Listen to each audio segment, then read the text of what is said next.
أعوذ بالله من الشيطان الرجيم بسم الله الرحمن الرحيم والصلاة والسلام على رسول الله وعلى صحبه أجمعين السلام عليكم ورحمة الله وبركاته. رمضان آية ورمضان آية ديها الله تعالى أعوذ بالله من الشيطان الرجيم بسم الله الرحمن الرحيم شهر رمضان الذي أنزل فيه القرآن هدى للناس بينات من الهدى والفرقان. Allah Teala Ramazan ayında kişilerge doğru yolu gösterişi, dürüst yolunun hem ayrışının aşık delilleri olarak Kur'an indirildi. Ramazan ayı bu Kur'an ayı. Kur'an ayı Allah Teala Kur'an'da ayette Kur'an indirildi diye. Buna Allah Teala 7. kukta Neciyinci kukta onda Levhul Mahfuz degan ibor bor. Levhul Mahfuz. Levhul Mahfuz degan so'z, Levh degan so'z to'xta, Mahfuz saqlangan to'xta. Ya'ni xranimaya skrijal deb ataladi. Onda bütün ma'lumotlar shunda saqlanadi. Şu Levhul Mahfuzdan 7. kukdan Allah Teala 1. kukka Kur'an indire Ramazan ayida Kadir kechasida. Kadir kechasi 1. kukda. 1. kukda bor Beytul Ma'mur degan ibor. Beytul Ma'mur.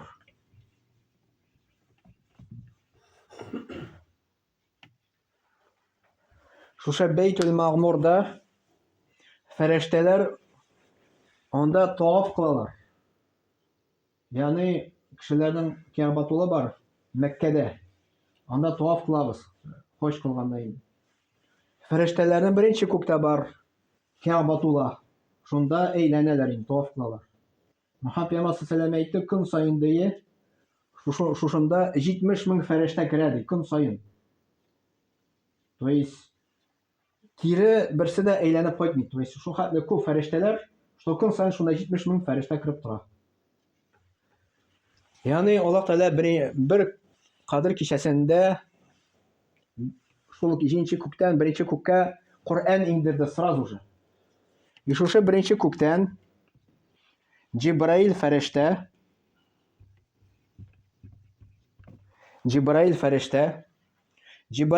o en yakın ferişte Allah'a.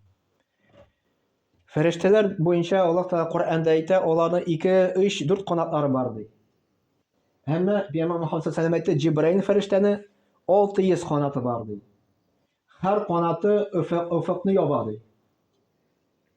Dolayısıyla bu zor ferişteler bitmez. Даже mesela ölüm ferişteni alırız. Ölüm ferişte şu kadar zor. Что mesela bana представим жир шары. Жир шары ölüm feriştege bana bulay sıyar. То есть bana ölüm feriştenin zor. Cibrail ferişte daha da zor. Onun 600 kanatları var. Bu en yakın ferişte Allah'a. Onun vazifası Allah Teala'dan peygamberlerine haber indiru. Yine bu Cibrail ferişte Muhammed sallallahu aleyhi ve sellem'e 23 yıl içinde Kur'an'ı indire. 23 yıl. Yani Kur'an o sırası kitap bilen inmedi. Nişik indi Allah Teala'dan Cibrail feriştegen Peygamber Muhammed sallallahu aleyhi ve sellem'e Muhammed Peygamber sallallahu aleyhi ve sellem sahabalarga söyledi.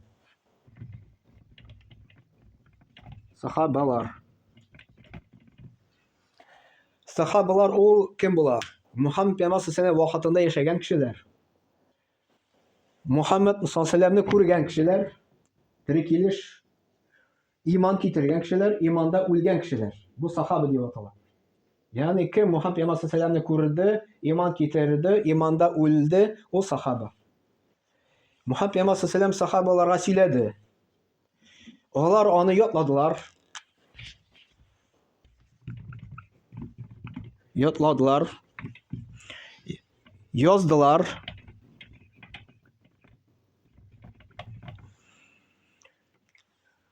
Төрле нәрсә яздылар. Ташка да яздылар, яфракларга да яздылар, тиреләргә дә яздылар. Ул вакытта мондый кыязлар булмаган. Ягъни менә шундый рәвештә Коръән игә 23 ел. Мөхәммәд пәйгамбәр саллаллаһу ул вакытында 40 яшь иде. 40 яшь иде. 40 яшьтән 23 ел 63 яшь тулгач, 63 яшьтә Мөхәммәд пәйгамбәр саллаллаһу вафат була. Коръән иңе беткәч инде. Сахабалар вакытында Мөхәммәд пәйгамбәр саллаллаһу үлгәч, анда 23 ел эчендә бик зур вакыйгалар була, бик зур. Беренчесе 13 ел буе Мөхәммәд пәйгамбәр саллаллаһу Мәккәдә дингә инде, ла илаһа иллаллаһ дип әйтте. Ул вакытта пәйгамбәр Мөхәммәд саллаллаһу вакытында Кәгъбәтулла эчендә 360 сыным пот булган. Кешеләр шуңар табынганнар. Аллаһка да табынганнар, шунда да табынганнар. Мөхәммәд пәйгамбәр саллаллаһу килде именно сынымнарны бетергә. Путларны бетергә, Аллаһка гына чакырырга дингә. Андары Мөхәммәд пәйгамбәр саллаллаһу үтергә җыендылар шушы дин өчен инде. Хәтта аның өчен 100 дия дә обещать иткәннәр, кем Мөхәммәд пәйгамбәр саллаллаһу тота. Ул алардан кача, Мәдинәгә күчә. Мәдинәгә күчкәч, ислам дәүләтне баракка китерә башлый, образовать итә инде. Постепенно. Кешеләр күбәя башлый. 10 ел үтә, андары Мәдинәдән Мәккәгә барып, Мәккәне ала. Мәккәне уже сугышсыз бирәләр. Шушы 10 ел эчендә тоже төрле сугышлар була. Андары Мөхәммәд пәйгамбәр саллаллаһу вафат булганнан соң, ул вакытта правление күчә Абу-Бакрга, Абу-Бакр мусламаннар җитәкчесе була. Ул вакытта уже теге Сауд Арабстан полностью анда мусульман дәүләте була инде. Абу-Бакр курка, то что хәзер Коръән башка буыннарга күчмәс дип, Коръән хафизлар үләләр, кемнәндер үтерәләр. Коръән хафизлар кем Коръәнне яттан белә инде. Ул бөтен Коръән хафизларны, галимнарны җыяда, специально назначать итә язучыны, аны исеме Зейд бин Сабит дигән, аңар диктовать итәләр, Коръәнне яза. Но яза нинди биткә белмим. Бәлки тилгә язгандыр. Может ул зур ул вакытта булгандыр, мин белмим. Беләм то, что аны күчерәләр берничә нусхага, экземпляр ясыйлар и почмакларга җибәрәләр ислам дәүләтенең. Әмма хәзерге Коръән, который тәртипкә кергән, 15 ел үтә, Мөхәммәд пәйгамбәр саллаллаһу вафат булганнан соң, ул вакытта Усман бин Гаффан правитель була. Ул әмер итә Коръәнне шушы тәртипкә кертергә. Нәһәр ничек Коръән тәртипкә кергән, шуны тәртипкә кертергә. То есть беренче сүрә Аль-Фатиха, Аль-Бакара сүрәсе, Али-Гимран и так далее. Соңгы сүрәләр Кул Хуаллаһ, Фалак, Нас сүрәләр, соңгы сүрәләр анда. Һәм менә хәзер 1400 ел үтте, Коръәннең бер хәрефе дә үзгәрмәде. Ничек инде шулай килеп җитте. Коръәндә Аллаһ Тәгалә әйтә, без шушы зикрне, Коръәнне индердек ди, без аны саклыйбыз ди. Һәм саклаячакбыз да ди. Кыямәт көне хәтле Коръән сакланачак, аны боза алмыйлар. Коръәнгә хәтле нинди китап булды? Инҗил китабы булды.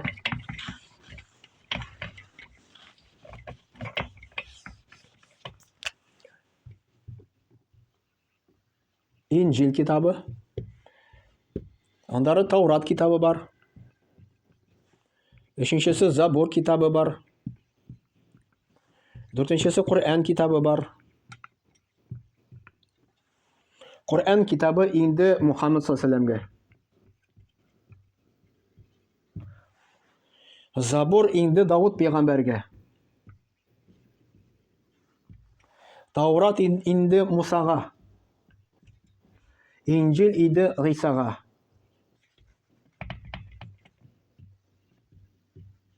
Гыйса пәйгамбәргә. Әмма Инҗил сакланмады, Таурат сакланмады, Забур сакланмады. Аллаһ Тәгалә Инҗилне халыкка бирде, халык аны саклый алмады. Боздылар. Нинди хата керде Инҗилгә? Инҗил Библия. Иң зур хата керде Аллаһның улы Гайса пәйгамбәрне Аллаһның улы әйтә башладылар. Коръәндә Аллаһ Тәгалә әйтә: "Лам ялид ва лам юлад". Аллаһ тумады һәм тудырмады ди. Аның әти-әнисе юк, аның балалары юк, уныклары юк, беркем юк. Ул андый нәрсәгә мохтаҗ түгел. Аның андый кимчелеге юк. Ул бала алып кайта торган нәрсә түгел, безнең кебек. Аллаһ Тәгалә ир кешедә түгел, ирдә түгел, кешедә түгел, хатын-кызда түгел. Ул бүленми. Ул ашарга да мохтаҗ түгел, йокларга да мохтаҗ түгел, бер нәрсәгә дә мохтаҗ түгел. Аллаһ Тәгаләнең улы юк. Инҗилгә менә шундый зур хата керде. Аллаһ Тәгаләнең улы бар дип Гайсага табына башладылар. Аларның сурәтләре бар, ширкәүдә табыналар шуңар инде. Тауратты боздылар. Таурат Мусага инде. Таурат Инҗилгә хәтта инде. Забурда бүгенге көндә уже юк дип әйтәбез. Коръән сакланды, потому что Коръәндә Аллаһ Тәгалә вәгъдә итә, мин аны саклыйм дип. Бу китапларда вәгъдә бирми. Ул аны боздылар. Хәтта Инҗил, ягъни Библия бүгенге көнгә хәтта килеп җиткән булса 100% Аллаһның сүзләре булып, барыбер менә Коръән Инҗилне уже аннулировать итте всё. Потому что Коръән шушы заманныкы. Инҗил ул булды теге заманныкы инде. Ул Инҗил инде еврейларга гына. Коръән бөтен халыкка. Мөхәммәд пәйгамбәр саллаллаһу алейһи әйтте, кемдә кем минем турыда ишетсә ди, миңа ышанмаса ди, Аллаһка ышанмаса һәм миңа ышанмаса, мин алып килгән нәрсә ышанмаса ди, ягъни Коръәнгә үлгәннән соң аның урыны тамукта була ди. Потому что иң дөрес дин Аллаһ Тәгаләнең дине. Башка диннәр уже кешеләр үзе уйлап чыгарган диннәр. Бозылган диннәр инде. Шул субханакалла бихамдик, ашһаду ан ла илаха илля анта